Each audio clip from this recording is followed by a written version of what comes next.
This episode is brought to you by CuriosityStream, a subscription streaming service that offers over 2,000 documentaries and non-fiction titles. Unlimited access starting at just $2.99 a month and 30 days for free if you sign up at curiositystream.com/top10s using the code TOP10s. More on them in a bit. Given how many humans have existed in the world and how many events and incidents, both big and small, happen every day, history is littered with examples of strange coincidences. But the ones we will be looking at today are so unusual that they strain credulity, and should they have come from the pages of a book, they would have been deemed contrived or just unbelievable.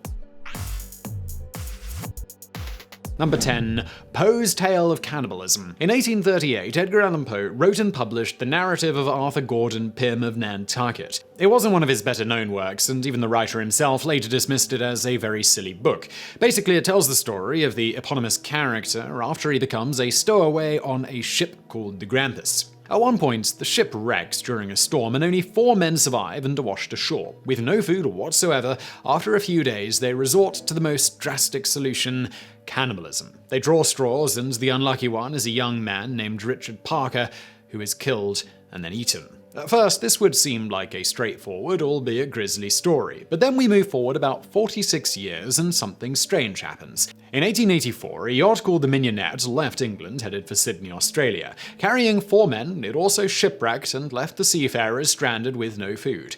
As a last resort, they also cannibalized one of their own, a young 17-year-old named Richard Parker. The only main difference was that the survivors saw no need to draw straws, as the real-life Parker had fallen ill after drinking seawater and was considered a goner. Eerie coincidences aside, the case that followed after the remaining men were rescued and arrested for murder represented a landmark ruling in English law.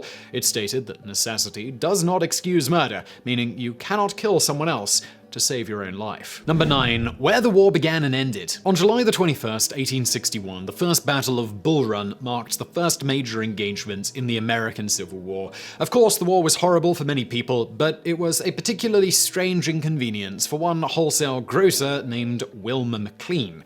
He lived on a plantation near Manassas, Virginia, and the Bull Run River passed right through his land. In fact, most of the battle took place on his property, and the Confederate leader, General P.G.T. Beauregard, even commandeered McLean's house to use as his headquarters. Obviously, McLean and his family couldn't live in the middle of a war, so they relocated. A few years later, they were residing in a house near a village called Appomattox Courthouse. As it happens, this is where the last battle of the Civil War took place. Afterwards, Confederate General Robert E. Lee officially surrendered to Union leader Ulysses S. Grant, and he did so in the parlor of Wilmer McLean's new home. The McLeans later moved back to their previous estate and simply abandoned their house in Appomattox County. They also defaulted on the loans they took out to buy it, so Surrender House, as it came to be known, was confiscated and sold at auction. Today it operates as a museum and is a designated National Historical Monument. As for Wilmer McLean, he liked to say that the Civil War began in his front yard and ended in his front parlor. Number 8. The Curse of Tecumseh. Ever since 1840, American presidents have died according to a pattern which is remarkable enough that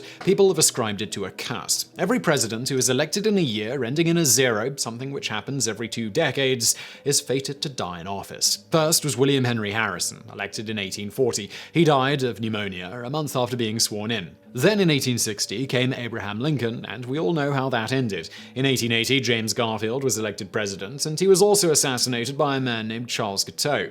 William McKinley might have escaped this alleged curse if he stuck at just 1 term. Alas, in 1900 he was elected president to his 2nd term, and a year later he was shot and killed by an anarchist. Next up was Warren G. Harding, who suffered a stroke 3 years after being elected in 1920. Afterwards came Franklin Roosevelt, who passed away of cerebral hemorrhage in 1945. While he did die in office, he didn't actually die during the term which allegedly sealed his fate. And last but not least, there was JFK, who won the 1960 election and whose assassination is all too well known. As you can see, 7 presidents followed this extraordinary pattern. Many see it, what it probably is, a series of incredible coincidences, but others claim it is a curse placed on William Henry Harrison by Tecumseh, leader of the Shawnee people, for the former's role in Tecumseh's rebellion. Ronald Reagan would have been next in line. He was elected in 1980, and although someone did try to kill him, he survived his injuries and died of old age decades after he left office. Even if the curse was real, it appears that he broke it. Number 7. The church explosion. At 7:25 p.m., March 1st, 1950, the West Side Baptist Church in Beatrice, Nebraska, exploded due to a natural gas leak ignited by the fire from the furnace. It was Wednesday, and every Wednesday at 7:20 p.m. sharp, the church choir gathered there to practice. People were expecting the worst as they approached the smoking rubble, but it soon became apparent that nobody had been injured in the blast. Even though the choir director was very strict about tardiness, on this particular night, none of the 15 choir members arrived on time. It wasn't one single thing that caused the delays either, but rather a series of minor occurrences that detained each person enough to evade the deadly blast. The Reverend and his family, for example, were late because his wife had to iron a dress at the last moment. 2 sisters both had car trouble. 2 high school girls wanted to finish listening to a radio program while another student was struggling with her geometry homework. The pianist fell asleep after dinner. A man was late because he wanted to finish writing a letter he kept putting off, while one woman was simply feeling lazy because it was cold outside and her home was warm and cozy. And so went all the other excuses. Unsurprisingly, given the nature of the circumstances, some people considered it divine intervention. Number 6. Right place, right time. Joseph Figlock became a hero of Detroit due to a bizarre series of events that happened over the course of a year. One morning in 1937, Figlock was at his job as a street sweeper when he was struck by something that landed on his head and shoulders. That something was a baby girl who fell out of a 4-story window. Because Figlock broke her fall, the infant survived her drop that otherwise would have almost surely been fatal. A year later, the street sweeper was back at his job when he was again hit by a falling object. You guessed it, it was another baby. This time it was 2-year-old David Thomas who fell out of his window on the 4th floor. This baby did sustain some injuries, but once more had escaped certain doom thanks to Joseph Figlock being in the right place at the right time. Now, good news for you, you're in the right place at the right time right now, because today I want to tell you about our fantastic sponsor, CuriosityStream. CuriosityStream is a subscription streaming service that offers over 2,000 documentaries and non-fiction titles from some of the world's best filmmakers, including exclusive originals. If you're enjoying this video, then why not try out CuriosityStream for free and check out their docuseries called The Butterfly Effect, which, as you can probably guess, is a series which looks at what would happen if certain major world events had not happened. Like, what if there was no Cold War, or what if Martin Luther King had never been assassinated? It's things like that. It's a really great series. CuriosityStream is available on many platforms: web app, Roku, Android, Xbox One smart TVs, iOS, Chromebooks, the list goes on. It's also available worldwide. You can get unlimited access starting at just $2.99 a month, and for you guys, the first 30 days are completely free if you sign up at curiositystream.com/top10s and use the promo code TOP10s during the sign-up process. It's a great way to support the show. It keeps us making more videos, and I really couldn't think of a better fit for a channel like this. And let's get into the top 5. Number 5. Miss Unsinkable. Violet Jessop was born in Argentina to Irish immigrants in 1887. When she turned 21, she found work as a ship stewardess and, in 1911, secured a position on board the RMS Olympic, the first of the Olympic-class ocean liners built by the White Star Line at the start of the century. At the time, these were the largest, most luxurious ships in the world. Jessop was probably thrilled with her new job, but pretty soon she might have reconsidered her fortunes. In September 1911, Jessop was on board the Olympic when it collided with a warship called the HMS Hawke. The collision wasn't too bad, and the ocean liner managed to make it to port without any fatalities. This incident didn't deter Jessop from continuing her career as a stewardess. Although she was content to board the Olympic, her friends persuaded her that it would make for a much more exciting experience to work on board the White Star Line's new ocean liner. After all, the vessel was proclaimed to be unsinkable, and of course its name was the Titanic. You already know how this went down. Literally, just 4 days into its maiden voyage, the Titanic hit an iceberg and sank. Jessop survived the ordeal as she was lowered down into Lifeboat 16, which was later picked up by the RMS Carpathia. She later recalled that as the boat was being lowered, an officer put a baby in her lap.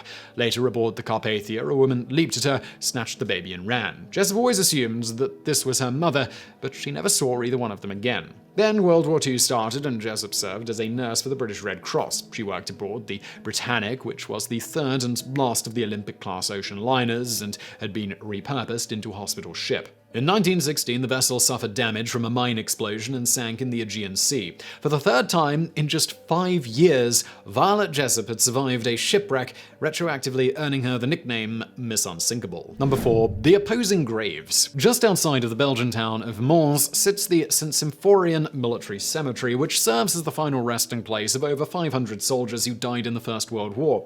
Many of these men perished in the Battle of Mons, which took place on August 23, 1914, and is considered to be the first major action of the British Army in the war. One of these men, however, died a little earlier. John Parr was a private who was born in London and lied about his age so that he could enlist. He served as a reconnaissance cyclist and scouted the area ahead of his battalion. However, he was gunned down by enemy fire and died on August 21st at only 17 years of age. He is generally considered to be the first British serviceman killed in action during the First World War. His grave is at St. Symphorien, and opposite of it, just a few yards away, is the grave of Private George Ellison. He died years later on November 11th, 1918. This date is significant because it is in fact the day that Germany and the Allies signed an armistice, bringing an end to the war. George Ellison was killed just 90 minutes before peace was declared, thus giving him the unfortunate distinction of being the last British soldier killed in the war. These two graves face each other, although this was done completely unintentionally, as nobody was aware of their first and last positions when they were buried. Number 3. Death at Hoover Dam. The Hoover Dam was one of the greatest, most ambitious engineering projects of its day, but it came with a heavy price as a lot of people died during its construction. Exactly how many is a matter of debate. Officially, the death toll was 96, but historians argue that the real number would be much higher because the official version didn't take into account workers who died off-site of construction-related injuries or illnesses. An inquiry by the US Bureau of Reclamation increased the number to 213 deaths between 1921 and 1935. The first fatality was a surveyor named John Gregory Tierney, who drowned in the Colorado River on December 20th, 1921, after he got caught in a flash flood. Technically, another worker named Harold Connolly died first, but his demise was completely unconnected with the project as he drowned in the river when he was swimming.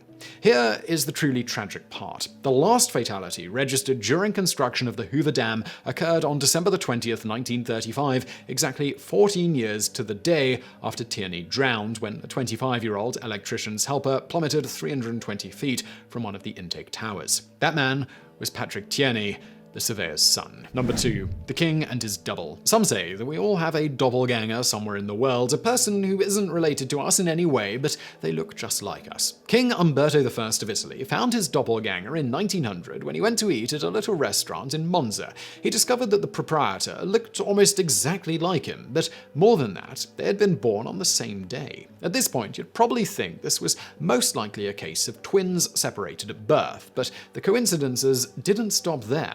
Both men had married women named Margarita and had sons named Vittorio. Moreover, the restaurant owner had opened his establishment on the day of King Umberto's coronation. Shocked to his core by these revelations, the king invited his doppelganger, or long-lost twin maybe, to an event taking place the next day. Sadly, neither one made it.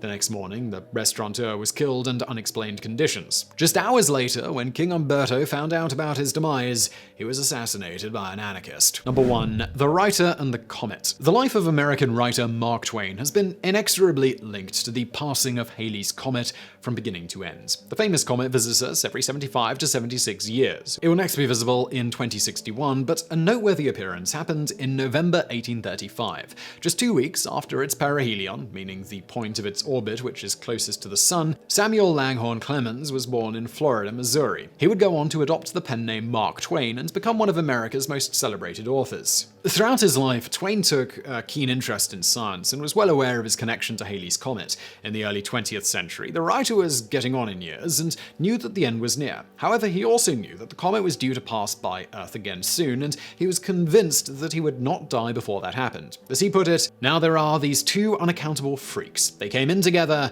they must go out together." He could not have been more right. Mark Twain died on April 21st, 1910, just one day after Halley's Comet reached its perihelion. So I really hope you found that video interesting. If you did, please do smash that thumbs up button below. Don't forget to subscribe. Also, do check out our fantastic sponsor, CuriosityStream, linked to below.